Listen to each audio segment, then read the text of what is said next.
d'abord damay préciser ne Agir bokkoon na ci élection locale yi man maa nekkul woon candidat ci élection locale yi. lan moo tax nekkoo woon candidat. waaw cela découle d'un choix assumé. choix assumé bi mooy man dama am vision sur le cumul des mandats. élection 2022 ñaari élection moo am élection législative ak élection locale. jàppoon naa ne pour man nit mënoo nekk candidat à tout. bëggoo nekk maire bëgg nekk député suba ñu wax leneen nga taxawaat ne bëgg naa. parce que pour man un maire tous les jours dafa war a nekk au service de sa population. parce que c'est une gestion de proximité à plein temps.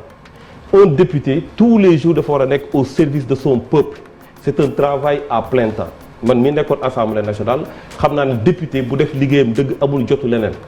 donc ba ñaari élection yu amee dama ne ñaari élection yi dama siy tànn benn du ma dem si ñaar yëpp looloo taxoon avant même coalition yi di am avant même ñuy wax coalition bi am na et cetera man décidé woon naa déjà du ma nekk candidat mais bien entendu notre mouvement amoon na ay candidats. on a fait un bilan hier à travers notre point de presse on a plus d'une centaine de conseillers municipaux et départementaux amoon nañu ay candidats maires. notamment ku ma àndal nii il était candidat à Diourbel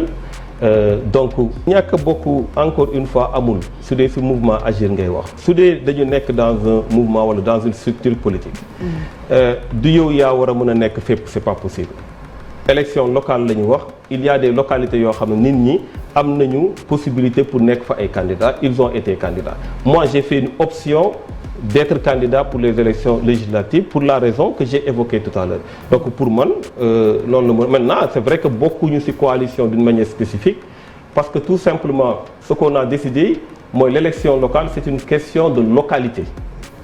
parce que tey pour man c'est le leadership local incarné dans la localité moom la ñu war a mettre en avant yan proposition nga am pour sa localité nan nga bëgg a taxawee sa localité donc dañuy wax nous nos responsables au niveau de vos localités xool leen les meilleurs profils. may wax man